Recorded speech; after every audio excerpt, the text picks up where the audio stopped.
My name is Nancy Weiner, and I teach math at Thomas Jefferson Middle School in North Miami Beach, Florida. Chairman Bernanke, I would like to ask you, what are the greatest challenges that the Federal Reserve System faces over the medium and long term? Well, we certainly have in the near term and the medium term, we certainly have some very, very difficult challenges. First and perhaps foremost, even though our economy is stabilized and growing, clearly it's still a very, very difficult time for many Americans. The unemployment rate is still almost 10%. Inflation is quite low. And the Federal Reserve has a responsibility.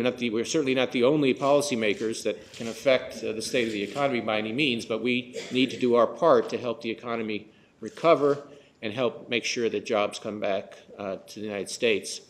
We have another very important responsibility in the short term, which is the implementation of the new financial regulatory reform legislation.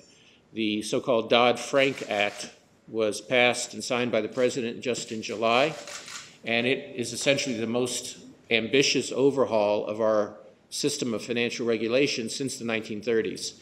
And a great deal of that has to be accomplished, put in place by the financial regulators, including the Federal Reserve and also including other regulators like the Federal Deposit Insurance Corporation, the Securities and Exchange Commission, and others. But the Fed has a very important role in putting that in place. So those are two very important challenges in the near term.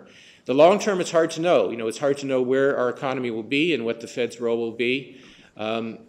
Based on what I was just saying a few moments ago, I think we want to be sure to maintain price stability. We want to learn as much as we can about our economy so that we can be even more effective in keeping stability in our economy.